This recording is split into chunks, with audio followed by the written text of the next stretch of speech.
FDA's recent actions on the updated mRNA COVID vaccines. As you just heard, we're recording today's call and we intend to post it to our FDA's YouTube page in the near future. We're fortunate to have Dr. Peter Marks, the director of FDA's Center for Biologics Evaluation and Research, or CBER, join us today. And before we get started, I have a few housekeeping items to go over. We encourage all of our callers to turn on their cameras if possible.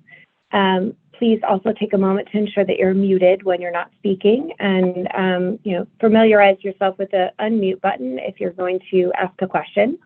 After opening remarks, I will moderate a question and answer session, and you may either use the raise hand function at the bottom of the Zoom window to be recognized, or you may type your question into the chat and I can read it for you. And I'd also just like to remind people it's really great to see your full name and your affiliation, either in your written question or when you're asking it live. With that, I'm going to turn the call over to Dr. Marks.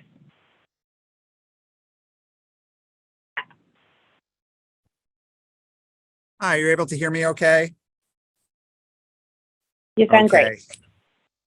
Thanks very much for joining today.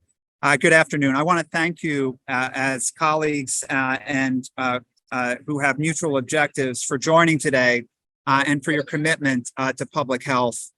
You play an integral role in encouraging those who are eligible to consider getting vaccinated, whether for COVID-19, the flu, respiratory syncytial virus, or other vaccine-preventable diseases.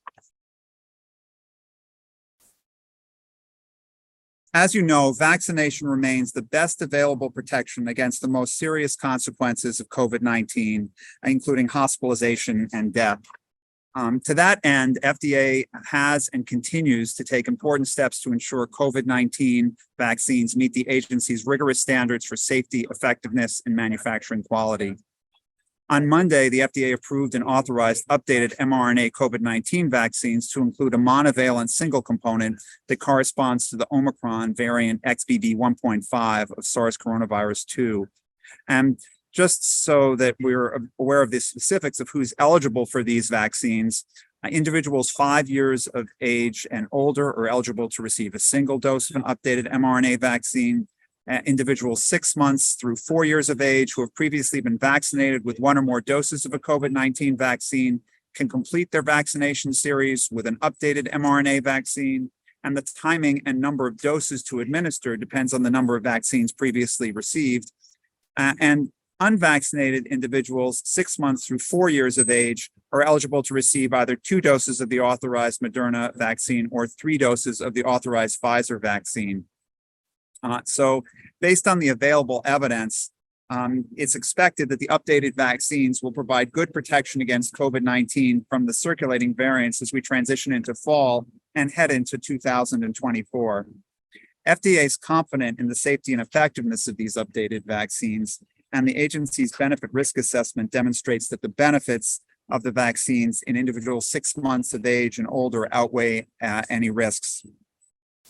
And barring the emergence of a markedly more virulent variant, the FDA would expect that we'll update the composition of the COVID-19 vaccines on an annual basis, as we do for seasonal influenza vaccine. And while we'll remain vigilant for a possible emergence of variants that could escape the vaccines, we're hoping that this kind of annual update strategy will be what we'll be able to follow. So the COVID-19 vaccines have had a real significant impact on public health, and they've prevented and continue to prevent the most serious outcomes from COVID. When combined with other public health measures, they can make a real difference in reducing the adverse consequences from COVID-19. And I'll turn it now back to Dale and look forward to taking questions. Thank you. Thank you. I'm just reminding everyone that if you'd like to ask a question, please use the raise hand function or type it into the chat. I'm also happy to get us all started with a question for you, Dr. Marks. Can you just describe to us the best time for someone to get this vaccine? Yeah, great question. So I think let's start with the general question. When's the best time? If you haven't had COVID, and you haven't had a COVID-19 vaccine in the past 2 months, now's the best time to get it, because right now we are in a place where we know that the vaccine is a good match for what's circulating. We know that there are several months of very good protection, and one might as well get all the benefit that one can get out of it at a time when there is a lot of COVID-19 circulating right now. We're still having upwards of 650 deaths from COVID per week most recently. So there's plenty of COVID around. And so I'd say if you haven't been vaccinated in the past 2 months and you haven't had COVID in the past month, great time to go get vaccinated. If you have had COVID in the past month, you might want to wait and follow CDC's guidance and wait a month to get vaccinated. And obviously, if you've been vaccinated in the past 2 months and you're not immunocompromised, you probably want to wait for 2 months since that last vaccine that you had. If you are immunocompromised, you'll want to go and talk to your doctor. Thanks.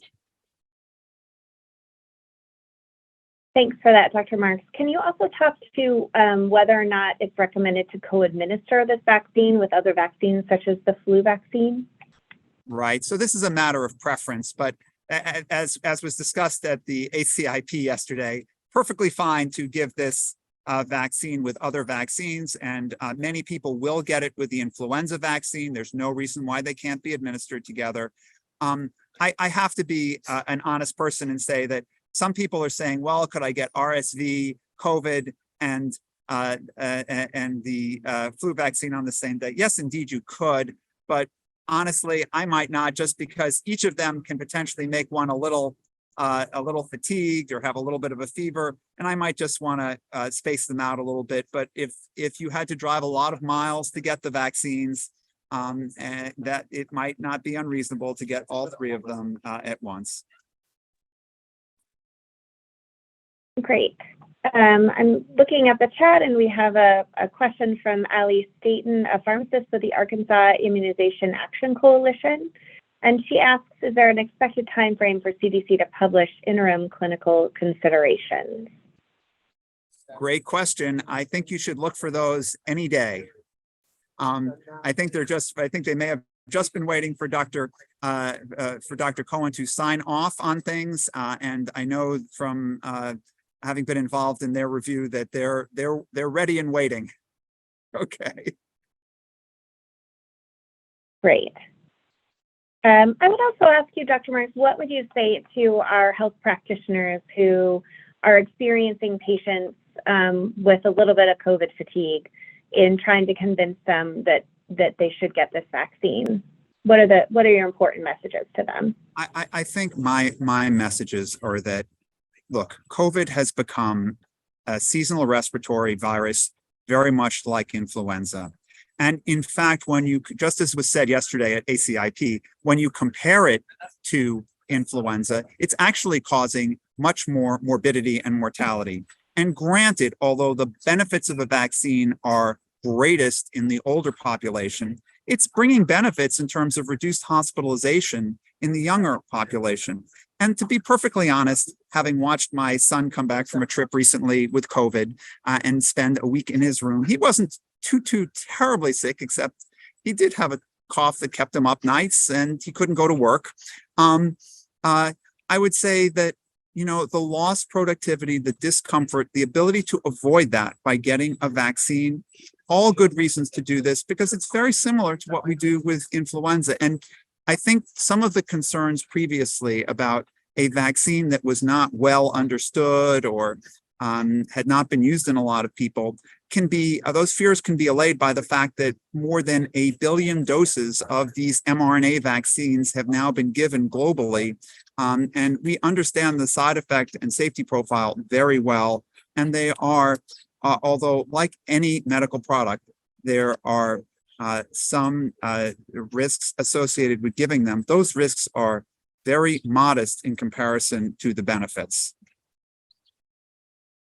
Great. I see another question in the chat from Mary Kate Brown with ACL, and she asks if there are any special considerations for older people or people with disabilities for this vaccine. Great question, but there are no concerns. I think the issue that may come up as a discussion later on this year but not right now, is whether older people would potentially need a second vaccine. That's not at this time. That's not under consideration right now. The recommendation is older people, those with disabilities, including people without disabilities, such as pregnant people, also that they go ahead and get vaccinated. Great. There's a question also in the chat regarding insurance coverage and if people will have to pay out of pocket for the vaccines. I'm not sure that's really in our it's not in our wheelhouse, but I'm happy to tell you because I can't ignore the talking points. The issue is that right now we're in a process where if you have private insurance, the vaccine is essentially going to be free. If you don't have private insurance, there are some who will get this in public health clinics free.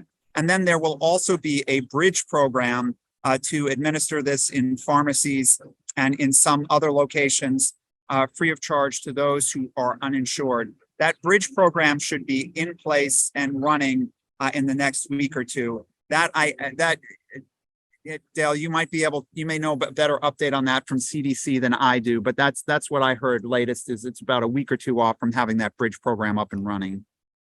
Yeah, I think that sounds right, Dr. Marks.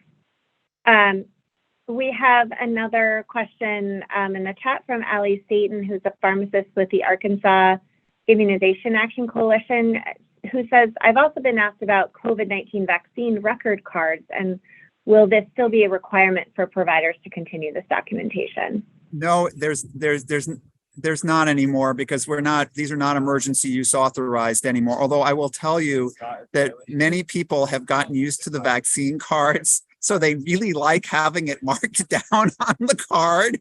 So although it's not a requirement, people actually seem to like it. And some people now keep it on their cell phones, etc.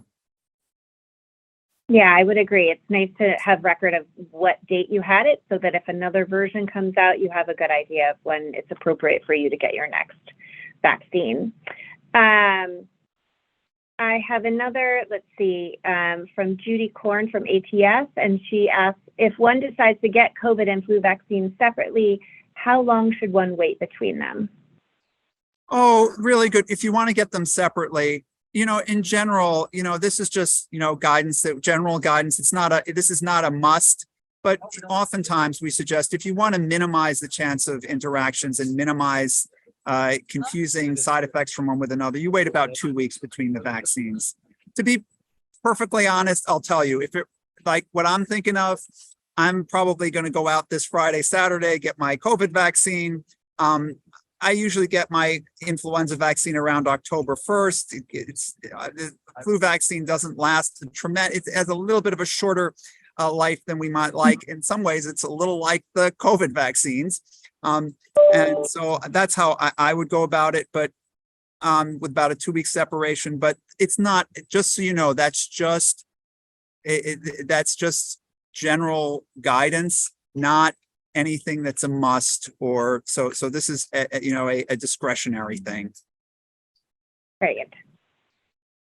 There's also another question in the chat from Stephanie, I think Kaplan, who asked, do we know if the clinical guidance that CDC will be releasing includes information for providers who care for people who are immunocompromised?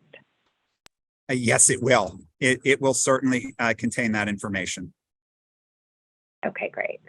And also whether or not any vaccine clinics will be set up for people who are under home health care. Will they be able to get the vaccine at home? That's a question I don't know the answer to. Dale, we'll probably have to get back to them on that. I'm sorry. I just don't know. I don't know the definite answer on that. Dr. Marks, can you talk a little bit about what we are anticipating seeing in these vaccines and their response to the current COVID variants that are circulating right now? Yeah, so we're very lucky. one of the things I've learned from getting towards the end of the third full year of pandemic response, it feels like 20 years because each year feels like a dog year, 7 years per year. But one of the things we've learned is that some of what we have to deal with is just luck. And we actually were lucky. It turned out that XBB 1.5, which is a BA2 descendant, and the other variants that have emerged are also BA2 descendants. And so when we look at the ability of the current vaccine to actually neutralize the circulating EG5 variant, which is, I believe, right now the most common variant, as well as even the BA286 variant, which is present in small amounts, but people were concerned about because of all of the mutations. It actually does a really good job on both of them. In fact, almost as well or better than XBB 1.5. So I think we're very lucky that we have a vaccine that's a good match. And that's one of the reasons why I wouldn't, when you have a good, it's like having a bird in the hand. Have a bird in the hand, good match, a lot of COVID around, great time to go get vaccinated, because I think the idea here is that risk reduction at this point is a good thing, especially because all of us, myself included, have been probably less fastidious in our COVID precautions. Yes, that gets to what I think a lot of the country is experiencing, with a little bit of that fatigue. Right. No, I think we're all, listen, I think I'm the first to admit that I think we're all tired of COVID-19. Everyone wants to be past this, but I think the best thing we can do is kind of accept that, look, it's here. We're going to deal with it in a reasonable way, and try to help answer people's questions so that they're accepting of this. My largest hope is that we can get the largest number of people vaccinated sooner rather than later, to try to drive down the amount of circulating COVID, so that as we move into the major part of the winter season, when people start to move indoors in about 2 or 3 months, that we have lower COVID rates. Right. And we also don't want to have a repeat of what happened last winter with that respiratory illness of flu, RSV, and COVID all at the same time. So, Dr. Marks, can you talk a little bit about whether or not there should be any bivalent vaccine available for immunization at this point, or is everyone really being directed to get this new version? So in the United States, we've revoked the emergency use authorization for the bivalent vaccine. So if you have bivalent vaccine on the shelves, it should be sent back to the manufacturer, disposed of according to the manufacturer's or seller's instructions. But really, people should only be getting the XBB 1.5 monovalent in the United States. That includes children and adults. Great. And then there's another question in here about the anticipated time frame for the vaccines that were authorized under EUA, so the updated COVID vaccine for those 12 years of age and younger to be fully approved. Yeah, so people have been interested in when that will happen. What we're really just, what happened was those studies started later. And so in order to get to a full approval, we like to see either 6 or 12 months of safety follow-up. So these submissions for the licenses came in later. We would expect that sometime, I again can't give you an exact date, but sometime by early 2024, we'll see those full approvals across all the age ranges, because by that time, we're hoping to roll up and no longer have EUAs and have licensed vaccines all around. And can you talk a little bit about whether or not there's any sort of, you've explained before the difference between an EUA and a fully authorized vaccine. Can you describe sort of that difference in months and how you get the data for an authorized vaccine? Yeah, so the authorized, in this particular case, the difference between the emergency use authorized vaccines for the children under 12 and the licensed vaccines for those over 12.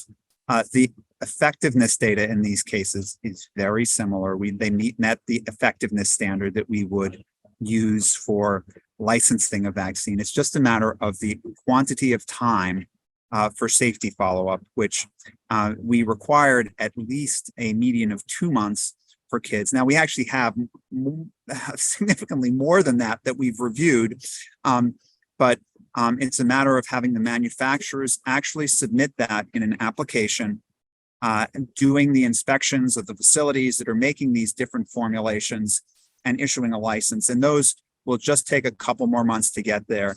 But I feel confident in telling people that, those EU-aid vaccines are, every bit as safe, effective, and trusted in terms of their quality as the licensed vaccines. Great. I think that's helpful for our healthcare practitioners to know. We have another question in the chat from Kate Berry that asks about whether or not we should we anticipate that future COVID vaccine updates will be like the flu vaccine updates, meaning, he says, meaning okay effectiveness, but not great. I just lost but not great, or will there be more? I think, can I reinterpret that question? Do we need a better COVID-19 vaccine, just like do we need a better influenza vaccine? And the answer to that question is yes.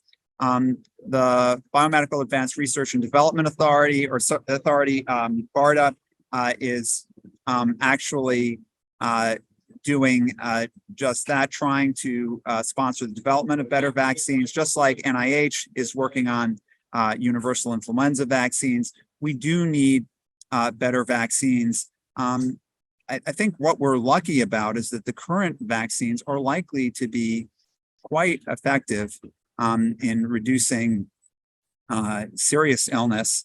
But I agree, we'd like to have vaccines that not only reduce serious illness for a prolonged time, but also symptomatic disease, which these vaccines will do, by the way. They will reduce the incidence of symptomatic disease. It's just that may be one of the first things to decline over time, as we've seen.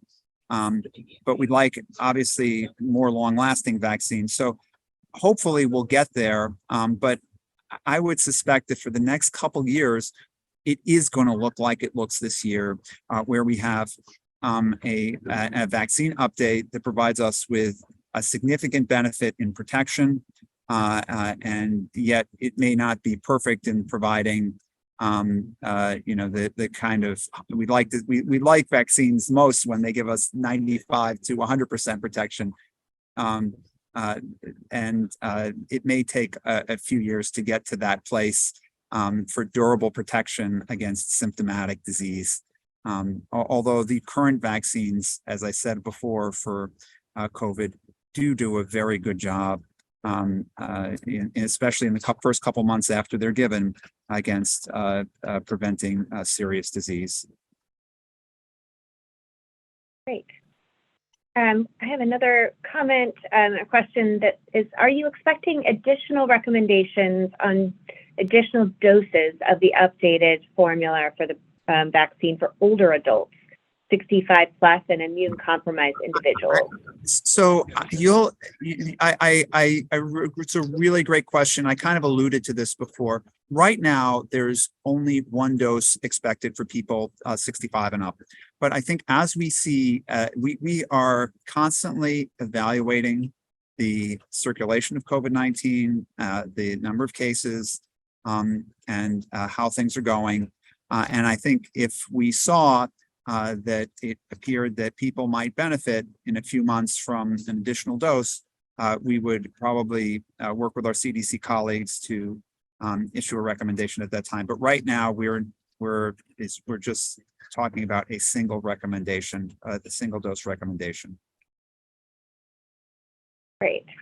And let me just say this, truthfully, given the percentage of people who even got a single dose last year, if we could get that percentage up, it would be really great. But we will indeed, for those who are really dutiful, make sure we monitor very carefully and let people know about an additional dose.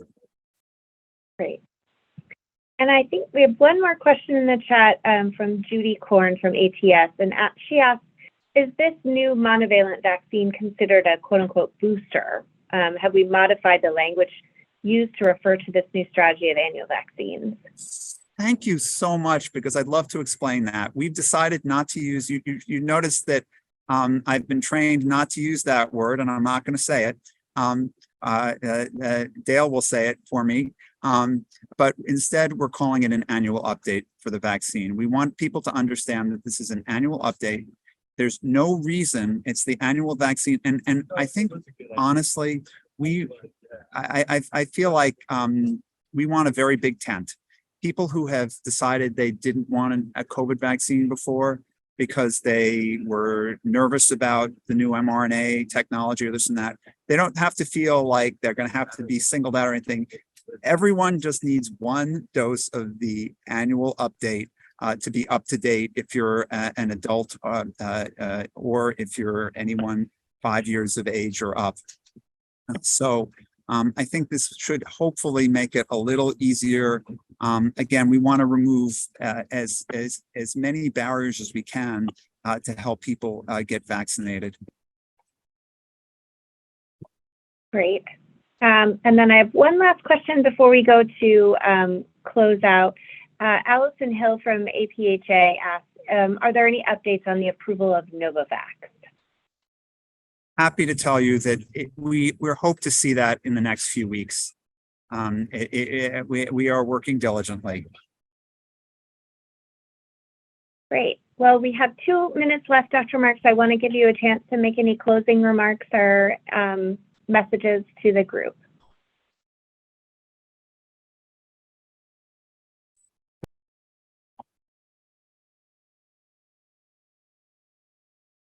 Oh, unfortunately, your audio is muted, Dr. Marks. I'm sorry. First of all, I want to apologize for any background noise. That's why it was muted, because a bus was passing behind me.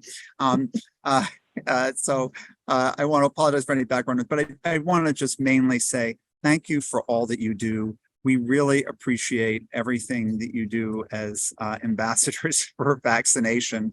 And I just feel like we have a real opportunity this year to hopefully, make a real dent in getting the population vaccinated against seasonal respiratory viruses. We have the first opportunity this year to get flu, RSV, and COVID taken care of.